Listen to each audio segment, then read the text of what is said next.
Good morning and welcome to the second GRASP webcast brought to you from the United Nations headquarters in Nairobi, Kenya. My name is Doug Kress and I'm the program coordinator of the Great Apes Survival Partnership, or GRASP, and it's a pleasure to have you with us this morning. Those of you that tuned in last month saw a conversation with Dr. Jane Goodall, one of the GRASP ambassadors, and today we'll be talking with experts in the field around the topic of orangutan conservation, climate change, and the impacts going forward. Before we get to that conversation, I'd like to introduce a couple of news topics and news items that occurred in the previous weeks that are relevant to great apes. If you've been following the news, you've seen that in the West African nation of Guinea, the former wildlife director, who is believed to have played a major role in illegally exporting hundreds of chimpanzees out of that country, has been arrested. Ansoumana Doumbouya, who also served as Guinea's CITES authority for many years, was arrested on August 21st following a lengthy undercover investigation coordinated by the Eagle Network, one of the GRASP partners, the Guinée Application de la Loi Phonique, GALF, and Interpol's National Central Bureau in Guinea. That case is currently being investigated further, and we will keep you updated as developments arise. In Southeast Asia, Bornean orangutans have declined by more than 50% over the last 60 years, primarily due to deforestation and agricultural expansion. That's a topic we'll talk about a little later in this webcast. And of those that remain, many live outside protected areas. But at the recent GRASP regional meeting in Southeast Asia, we were very cheered to have a very forceful commitment made by the Chief Minister of the Malaysian state of Sarawak, who announced that Sarawak's tropical forests and orangutans that inhabit them will be a priority going forward, and his government would not allow the establishment of new agricultural plantations in order to protect existing forested areas. The Chief Minister also committed to expanding protected areas that are known to include wild orangutans. So that was certainly good news for orangutans. Meanwhile, this weekend, on Saturday, in the East African nation of Rwanda, the 11th Kwita Izina gorilla naming ceremony will take place, where a record 24 newborn mountain gorillas will receive official names from distinguished guests and VIPs. The Kwita Izina is a great tradition, if you've taken part or seen it, that showcases Rwandan pride regarding the mountain gorillas that is such an important part of the country's tourism economy, and the ceremony also raises much needed awareness for conservation. Now, to switch from those news updates to today's topic, I'm going to highlight a recent report that was produced by the Great Ape Survival Partnership in collaboration with the Liverpool John Moores University and a number of distinguished authors, and published by the United Nations Environment Program.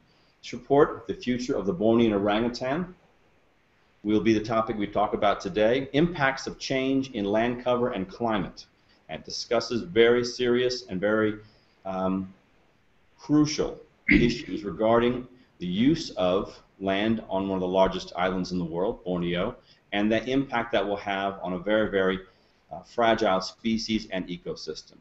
To establish some of the basic parameters of this discussion, we're going to now turn to a short video that lays out some of the major issues in this report.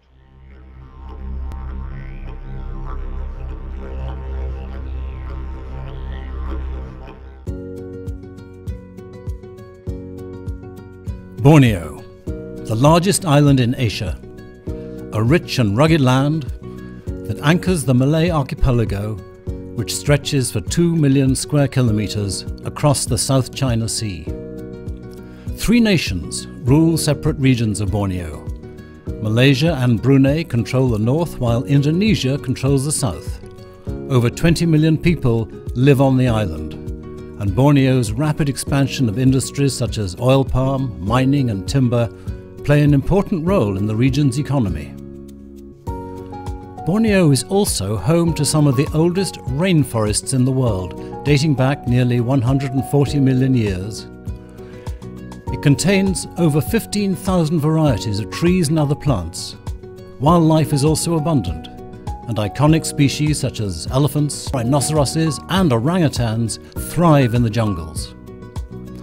But Borneo's development increasingly comes at the expense of its biodiversity, and its deforestation has occurred since the 1960s at a rate unparalleled in human history.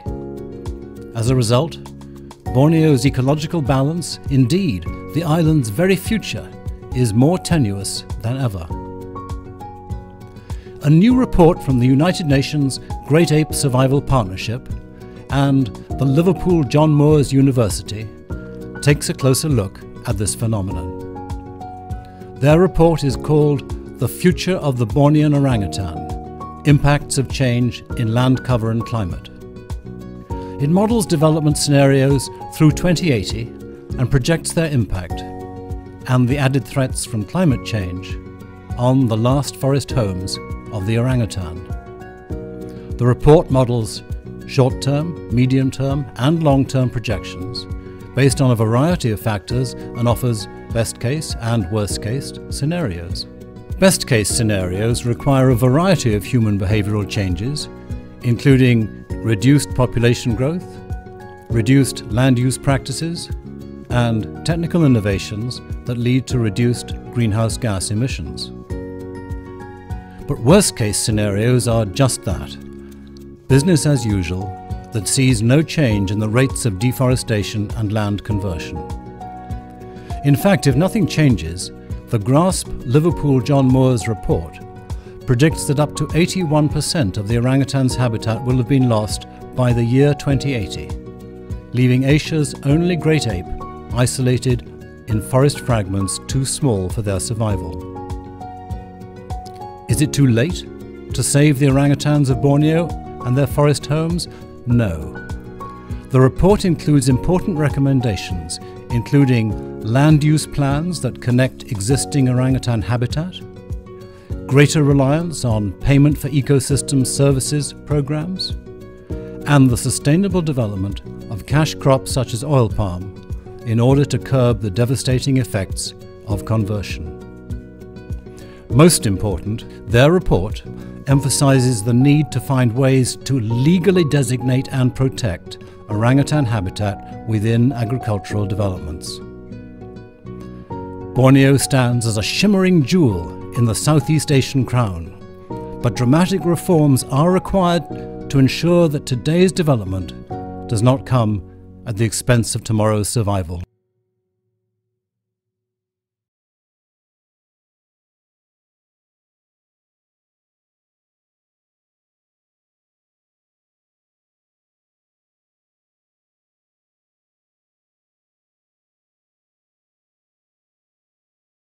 That report was launched at the recent GRASP regional meeting Southeast Asia, which was held in Kota Kinabalu, Borneo, in the Malaysian northern half of Borneo. And now I'd like to turn to one of the lead authors of that report, Dr. Serge Wich, who is the chair of the GRASP Scientific Commission and also professor in primate biology at Liverpool John Moores University. Serge is joining us this morning from the UK. And I'd like to begin, Serge, by saying that video makes it clear that Borneo is a tropical paradise in many ways, yet this report includes some very dire projections going forward. I wonder if you could just give me a sense and give the listeners and viewers a sense of, is this report inevitable? No, fortunately this report is not inevitable. We can make changes that would reduce certainly the impact of land cover change, but also the change that climate change would have on orangutan populations. So there's much that we can do in terms of reducing deforestation and working towards a more green economy that will reduce the impacts of climate change on species, in this case like orangutans. So the report is called The Future of the Bornean Orangutan, but you're not really talking only about orangutans, are you? This is really the future of an entire island, one of the largest islands in the world. Yes, exactly, and that's why the focus on orangutans is important. But of course, that means that a large number of other species will be impacted if we do not change deforestation and climate change.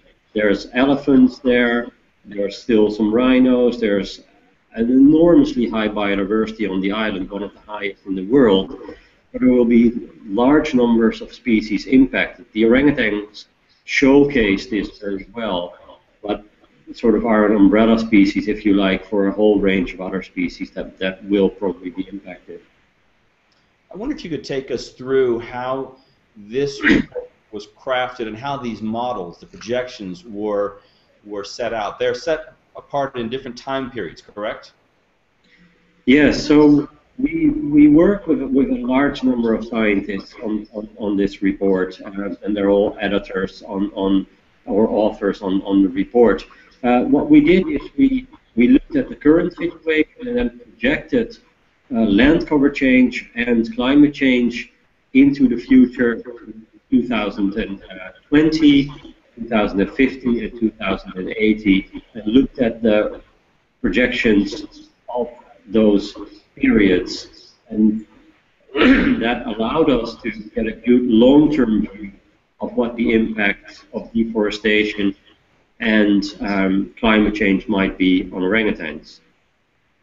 So it's easy to seize upon some of the worst case scenarios, but I wonder if you could just briefly summarize what the key findings of the report would be. So the key findings are that what we already knew is that land cover change will, if it continues as it is now, have a negative impact on orangutans. In a sense, that's nothing new. The new thing we did here was to project it far into the future to 2080. What we did, and what is novel to this report, is that we also included a climate change component into these models. So we could look at climate change on its own, and that will have a negative impact on habitat suitability for orangutans. But if you combine it with land cover change, the impact is even larger. So it's the combination of these land cover change and climate change that is really putting orangutans in jeopardy on the island of Borneo. Great, thank you. I'd like to now turn to one of the other authors of this report, who happens to be a member of our staff here at GRASP in Nairobi. Dr. Johannes Refisch is a project manager with GRASP. I'd like to ask Johannes, what are some of the key recommendations of this report, and how realistic are they in terms of being taken on board by policymakers? Yeah, obviously a key element in combating forest loss is proper land use planning. So the report clearly asks for proper land use planning processes, but this alone is not enough, and we have to provide some economic incentives. So the report also suggests that new areas would be designated for reduced emissions from deforestation and degradations, which is a climate change mitigation tool and provides economic incentives to do it better. There are a number of other recommendations, and of course that can be seen in the larger context of payment for ecosystem services, so together with flood protection, tourism, payment for water. So a number of economic elements or incentives which could provide the incentive to conserve the forest. Very important as well, we don't want to lose more forest, so we should focus further resource development onto areas which have currently a low use value for us, take into account all the different social environmental implications. And yeah, just as a little side comment, a lot of the peatlands have been drained and have been converted into oil palm plantations. But that's not a very smart approach, because it is predicted that a lot of these peatlands are going to be decomposed, and this will leave behind brackish and unproductive land. So they should not be left for deforested and drained. Another issue is basically we have a lot of concessions, but there's still space to put conservation land aside, but often the legal frameworks to set aside conservation land inside private concessions is not there. So these are just a number of recommendations coming out from that report. Great. This report harks back to a similar report 4 years ago that GRASP put out. You collaborated with Dr. Wich and others on that report regarding Sumatra, the other island that contains orangutans in their wild state. What similarities do you see between the two reports, and what lessons might we have learned from the way the first report was taken up by policymakers that we might be able to change this time around? I mean, the motivation for the first report was simply we had a request from the Indonesian government, and we were told, oh, you always criticize our land use planning processes, and it's all negative. Can you provide us with some positive solutions? And so we did a comparative economic analysis and looked what is the economic gain from a number of land use forms. And we compared oil palm production, logging, agroforestry scenarios, pure conservation scenario based on climate change and REDD. And we compared those in two pilot sites, one in Tripa, which is a peatland, and the other one pilot site was in Batang Toru. And it turned out that indeed a so-called conservation scenario based on REDD Plus can economically compete with oil palm production. So it was a very interesting finding of the report. But okay, what does it mean now for Borneo? So we believe a proper land use planning process in Borneo, coupled with economic incentives, can change the business as usual scenario. So the Sumatra findings are quite relevant for what we are promoting in Borneo right now. And how hard is it to get policymakers, particularly when they're confronted by major economic drivers in Borneo, Sumatra, throughout Southeast Asia? How difficult is it to get them to take on pretty radical conversion of the way they do business? I think that's a key question. Now we have a lot of technical and scientific findings, but how to get these findings and recommendations to the higher policy level? And I would like to mention that this Borneo report is just part of a much larger consortium, which is called the Borneo Futures Initiative, which really tries to change that way political decisions are taken and which have a huge impact on land use. So our next step will be to really provide a simple matrix of key recommendations to explain where they come from and to present them to the policy level and to hopefully have a couple of meetings with key government decision makers and to discuss these recommendations. And I think now we are in the privileged situation that we do have the scientific and technical recommendations and we can present those. So there's no excuse. The facts are known, now we can do it better. Great, thank you, Johannes. I'd like to go back to Serge for a moment in the UK.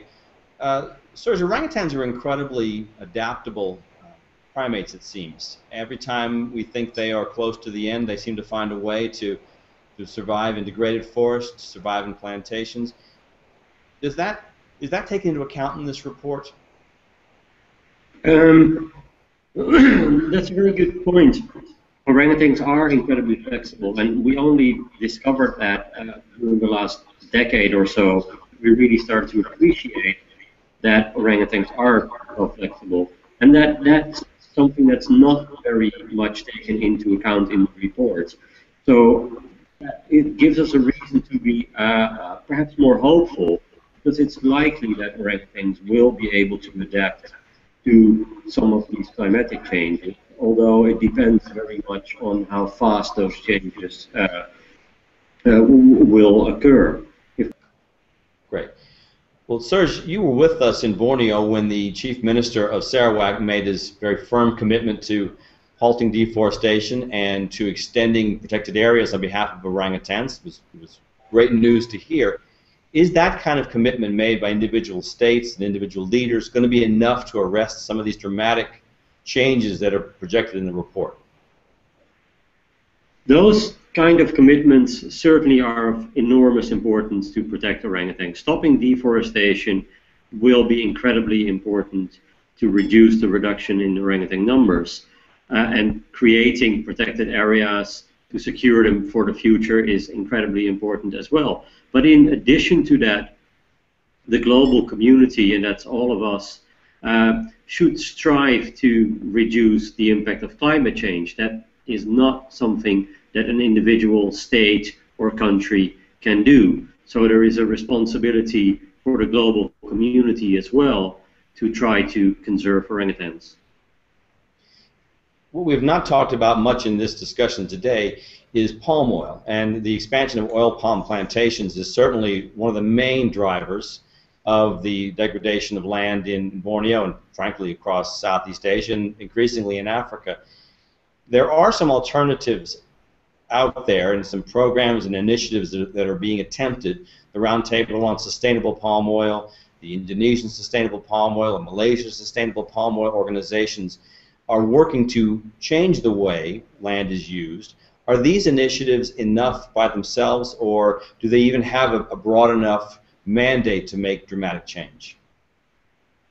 These initiatives are all part of a process, I think, to improve things, but they need to be implemented very well. They have quite good guidelines to not deforest, to be sustainable, but they need to be enforced very well. There really needs to be a zero deforestation policy, so that new plantations are only established on lands that are already deforested and have low carbon value as well, so they will not have impact on biodiversity, and they will have reduced impact on climate change. And then they are certainly helpful, but again, they will only work well if there is a global commitment to really improve upon these things. Great, thank you. I'd like to turn back now to Johannes Refisch here in Nairobi, and I'd like to sort of wrap this discussion up and make it a bit more personal. A lot of the issues in this report and a lot of the recommendations require behavior change and require a real change from the business as usual. I'm curious, I'd like to ask both of you, Franklin, start with Johannes. Do you personally believe those changes can be made in time to both save the island of Borneo and certainly save the iconic species such as orangutans that live there? Well, I personally believe that there's still opportunities to change the current trend, to reverse the trend that we lose more forests. It's obviously a very complex issue, but there's some positive examples. I mean, if you look at Costa Rica, 25 years ago, 30 years ago, Costa Rica was losing a lot of forest. And in the 90s, they changed the policy framework, and they provided incentives, and they could reverse the trend. So Costa Rica is a very good example of how you can develop a country, but at the same time, you basically conserve the ecological services. And this was even started before we had a big discussion on climate change. So these incentives were there even before we talked about REDD+ funding mechanism. So I do believe that there's still time and there's still opportunities to reverse the current trend. And hopefully we will see that on the island of Borneo. I'm going to put that same question now to you, Serge, in the UK. You're a human being, and you work with human beings every day. Is there enough commitment from mankind, humankind, and enough understanding of what climate change really means to be able to take on these changes and recommendations in time? I certainly think that that there is a lot of hope to an opportunity to save orangutans on Borneo, but we do need to try to improve the amount of awareness work we do, not only for people living on Borneo, but also for people living in other countries, so that as a global community we try to make changes everywhere we need to in our own individual buying behavior as it relates to oil palm and to wood that we use and other products that come from the tropics. But I think we still have some time. There is still an enormous amount of forest on Borneo. It's being reduced all the time, that's certainly true, but there is enough there still that we can safeguard orangutans and all these other species. We just need to act fast and make sure we have all the scientific understanding, and that's, as Johannes mentioned earlier as well, is something we do have now. So now it's time for the policymakers and the larger public to take up what we know from science and from a report we just published, and then move forward in a positive direction. And I'm positive that we can do that. Thank you very much to both of our guests. On those hopeful words, I think it's the logical place to conclude this conversation. Again, this report, The Future of the Bornean Orangutan, recently released by United Nations Environment Program from the Great Ape Survival Partnership and Liverpool John Moores University. There's a lot of important models and a lot of important information going forward, and I hope we can, as human beings, as global citizens, take on these recommendations. I'd like to thank everybody who joined us today online to watch this webcast. I'd like to invite you to come back again next month when we'll be focusing on issues of illegal wildlife trade, particularly as they impact great apes. And otherwise, wish you the best of luck in the coming days. Thank you very much. This is Doug Kress from the Great Ape Survival Partnership headquarters in Nairobi, wishing you a good day.